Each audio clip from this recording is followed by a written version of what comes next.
Budget के बारे में जो मैंने कहा कि इतना जो भी प्रयास सरकार ने किया है, यह उत्तर प्रदेश की अर्थव्यवस्था को, जो अर्थव्यवस्था कभी पिछली सरकारों की उपेक्षा के कारण जो उत्तर प्रदेश केवल एक लेबर फोर्स बनकर के रह गई थी, आज वह उत्तर प्रदेश देश की इकोनॉमिक फोर्स बनकर के उभरे, भारत के ग्रोथ इंजन की भूमिका के रूप में अपनी भूमिका का निर्वहन करे, इस दिशा से सरकार ने व्यवस्था आगे बढ़ाई है। और इन्हीं सब बात को लेकर के $1 ट्रिलियन की इकोनॉमी को बनाने के लिए हम लोगों ने, इस सरकार ने आज ये व्यवस्था आगे बढ़ाई है। और मुझे बताते हुए प्रसन्नता है कि सरकार ने जो कदम आगे बढ़ाए थे, आज उसका परिणाम भी हम सबके सामने है। मुझे प्रसन्नता है कि ये उत्तर प्रदेश में ऐसा नहीं कि उत्तर प्रदेश में पोटेंशियल की कमी पहले रही हो, क्षमता पहले भी थी, प्रतिभा से संपन्न युवा पहले भी थे। उत्तर प्रदेश के युवा हो, किसान हो, महिला हो या समाज के किसी भी तबके के व्यक्ति के मन में पहले भी आकांक्षा थी, लेकिन राजनीतिक इच्छा शक्ति की, जिस जिजीविषा की आवश्यकता होनी चाहिए थी, उसकी कमी थी, वह सोच नहीं थी और वह विजन नहीं था, और यही कर्महीनता थी जिसके कारण उत्तर प्रदेश एक नीतिगत जड़ता का शिकार हो गया था, बीमारू राज्य हो गया था, पहचान के संकट से गुजर रहा था। विकास तो यहां पे प्राथमिकता थी ही नहीं। वेलफेयर की स्कीम गरीब को मिले, गांव को मिले, कमजोर को मिले, वंचित को मिले, ये कहीं प्राथमिकता नहीं थी। जब स्वयं का हित महत्वपूर्ण हो जाता है तो परमार्थ की बात नहीं हो सकती। परमार्थ की बात करने के लिए स्वयं के हित से उभरना पड़ेगा और उस स्व को ढूंढना पड़ेगा, अन्य की पीड़ा के साथ अपनी संवेदना को जोड़ना पड़ेगा। और यह हम सब ने इसी भाव के साथ इस बजट को, लगातार 9वें बजट को हम लोगों ने इस माननीय सदन के सामने प्रस्तुत किया है। और इस बजट को प्रस्तुत करते हुए मुझे ये बातें याद आ रही हैं कि वास्तव में आप लोग दुष्प्रचार खूब करिए,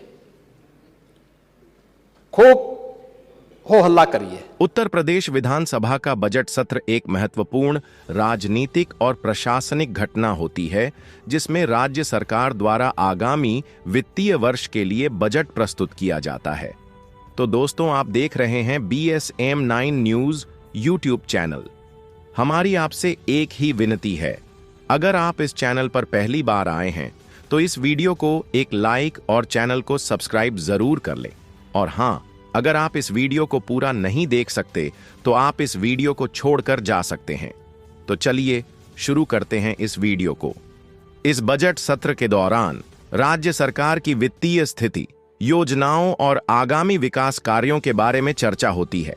उत्तर प्रदेश, जो भारत के सबसे बड़े राज्य के रूप में जाना जाता है, का बजट सत्र राजनीति, प्रशासन और राज्य के नागरिकों के लिए अत्यंत महत्वपूर्ण होता है। इस लेख में हम उत्तर प्रदेश विधानसभा के बजट सत्र और योगी आदित्यनाथ के नेतृत्व में इसके ऐलान के बारे में विस्तृत जानकारी देंगे। एक बजट सत्र का महत्व। उत्तर प्रदेश विधानसभा के बजट सत्र का मुख्य उद्देश्य राज्य सरकार की वित्तीय योजना को प्रस्तुत करना है। इसमें विभिन्न विभागों के लिए बजट आवंटन, योजनाओं की घोषणा और विभिन्न आर्थिक मुद्दों पर चर्चा की जाती है। यह सत्र केवल वित्तीय मामलों तक सीमित नहीं होता, बल्कि इसमें राज्य के विकास कार्यों, योजनाओं और सामाजिक मुद्दों पर भी विस्तृत विचार विमर्श होता है। बजट सत्र के दौरान विपक्षी दल सरकार की नीतियों और योजनाओं पर सवाल उठाते हैं। जबकि सत्तारूढ़ दल सरकार की उपलब्धियों और योजनाओं की प्रस्तुति करता है। बजट सत्र को सरकार के आर्थिक रोड मैप के रूप में देखा जाता है, जो राज्य की जनता के लिए नए अवसर और सुविधाएं प्रदान करता है। यह सत्र राजनीतिक स्थिरता को बनाए रखने और जनता के विश्वास को मजबूत करने का एक साधन भी बनता है। साथ ही यह राज्य के विकास के लिए एक ठोस दिशा और रणनीति तय करता है। 2. योगी आदित्यनाथ का नेतृत्व और बजट सत्र। योगी आदित्यनाथ उत्तर प्रदेश के मुख्यमंत्री के रूप में अपने कार्यकाल के दौरान कई महत्वपूर्ण निर्णय और योजनाएं लेकर आए हैं। उनका नेतृत्व राज्य के आर्थिक और सामाजिक विकास की दिशा में महत्वपूर्ण साबित हुआ है। योगी आदित्यनाथ ने अपनी सरकार के तहत राज्य में विकास कार्यों को प्राथमिकता दी है, जैसे कि बुनियादी ढांचे का निर्माण, स्वास्थ्य सेवाओं में सुधार और शिक्षा के क्षेत्र में क्रांतिकारी बदलाव। उनकी सरकार ने कई योजनाओं की शुरुआत की है, जैसे मुख्यमंत्री आवास योजना, स्वास्थ्य मिशन और किसान सम्मान निधि योजना, जो राज्य के नागरिकों के लिए लाभकारी साबित हो रही हैं। बजट सत्र के दौरान योगी आदित्यनाथ ने राज्य के बजट के माध्यम से इन योजनाओं की विस्तार से प्रस्तुति दी और उनके वित्तीय आवंटन का ऐलान किया। 3. बजट सत्र की घोषणाएं और उनकी प्रमुख विशेषताएं। यूपी सरकार के बजट सत्र में कई महत्वपूर्ण घोषणाएं की जाती हैं, जिनमें निम्नलिखित प्रमुख बिंदु शामिल होते हैं। किसानों के लिए राहत पैकेज। योगी आदित्यनाथ सरकार किसानों को महत्वपूर्ण राहत प्रदान करने के लिए हमेशा तत्पर रहती है। हर साल बजट सत्र में किसानों के लिए अनुदान, आरण माफी और विभिन्न कृषि योजनाओं का ऐलान किया जाता है। उत्तर प्रदेश के किसान कृषि संकट से उबरने के लिए राज्य सरकार के समर्थन पर निर्भर रहते हैं और यह बजट उनकी आवश्यकताओं और हितों को ध्यान में रखकर तैयार किया जाता है। बुनियादी ढांचे के विकास पर ध्यान। बजट में उत्तर प्रदेश के बुनियादी ढांचे को बेहतर बनाने के लिए बड़े पैमाने पर योजनाओं का ऐलान किया जाता है। इसमें सड़क निर्माण, पुलों की मरम्मत और नए सिटी इंफ्रास्ट्रक्चर का विकास शामिल है। इन योजनाओं का उद्देश्य राज्य में व्यापार, परिवहन और अन्य सेवाओं को सुगम बनाना है। शिक्षा और स्वास्थ्य के क्षेत्र में सुधार। योगी सरकार ने राज्य के शिक्षा और स्वास्थ्य क्षेत्र में सुधार लाने के लिए कई योजनाओं का ऐलान किया है।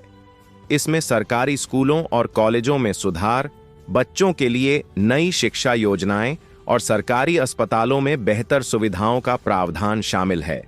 महिला सुरक्षा और कल्याण। उत्तर प्रदेश में महिला सुरक्षा और कल्याण के लिए कई योजनाओं का ऐलान किया जाता है। इसके तहत पुलिस बल को मजबूत करना, महिलाओं के लिए विशेष हेल्पलाइन सेवा और महिला सशक्तिकरण से संबंधित कई योजनाओं का गठन किया गया है। युवाओं के लिए रोजगार और कौशल विकास। योगी आदित्यनाथ सरकार ने युवाओं के लिए रोजगार सृजन और कौशल विकास की योजनाएं शुरू की हैं। इसमें युवाओं को प्रशिक्षण और कौशल विकास के अवसर प्रदान किए जाते हैं ताकि वे विभिन्न उद्योगों में रोजगार पा सकें। 4. बजट का राजनीतिक प्रभाव। उत्तर प्रदेश के बजट सत्र का राजनीतिक प्रभाव भी बहुत महत्वपूर्ण होता है।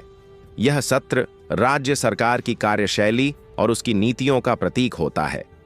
योगी आदित्यनाथ की सरकार ने अपने कार्यकाल में कई महत्वपूर्ण नीतियां बनाई हैं जो राज्य की राजनीति को प्रभावित करती हैं। बजट सत्र के दौरान विपक्षी दलों की ओर से सरकार के खिलाफ आरोप लगाए जाते हैं, जबकि सत्तारूढ़ दल अपने कार्यों और योजनाओं का बचाव करता है। बजट सत्र में विपक्षी दलों का यह आरोप रहता है कि राज्य सरकार ने जनता के हित में सही तरीके से काम नहीं किया है, जबकि सत्तारूढ़ दल यह तर्क देता है कि उनकी सरकार ने राज्य के विकास के लिए ठोस कदम उठाए हैं और जनता के लिए कल्याणकारी योजनाएं लागू की हैं। यह सत्र राजनीति में गर्मागर्मी का कारण बनता है और मीडिया में इसकी काफी चर्चा होती है। 5. विपक्ष की प्रतिक्रिया और बजट पर बहस। उत्तर प्रदेश विधानसभा के बजट सत्र में विपक्ष की भूमिका महत्वपूर्ण होती है।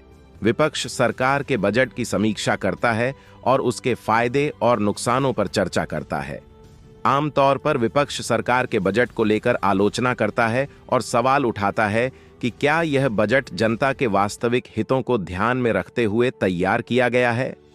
कई बार विपक्ष बजट में किए गए आवंटनों और घोषणाओं पर सवाल उठाता है, यह कहते हुए कि सरकार ने योजनाओं को सही तरीके से लागू नहीं किया है या जनता तक उनका लाभ नहीं पहुंचा है।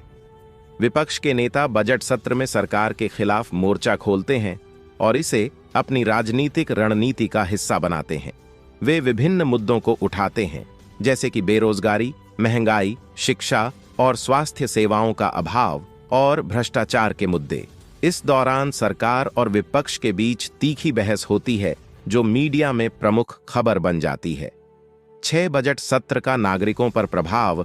उत्तर प्रदेश का बजट सत्र न केवल राजनीतिक दृष्टिकोण से बल्कि आम नागरिकों के जीवन पर भी असर डालता है। यह सत्र राज्य के विकास और कल्याण के विभिन्न पहलुओं पर चर्चा करने का अवसर प्रदान करता है। नागरिकों के लिए यह बजट उनके जीवन स्तर में सुधार, सुविधाओं की वृद्धि और रोजगार के अवसरों के संदर्भ में अत्यंत महत्वपूर्ण होता है।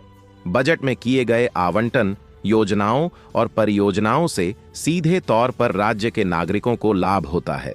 इसके माध्यम से राज्य सरकार अपनी योजनाओं का क्रियान्वयन करती है, जिससे राज्य के नागरिकों की जिंदगी बेहतर होती है।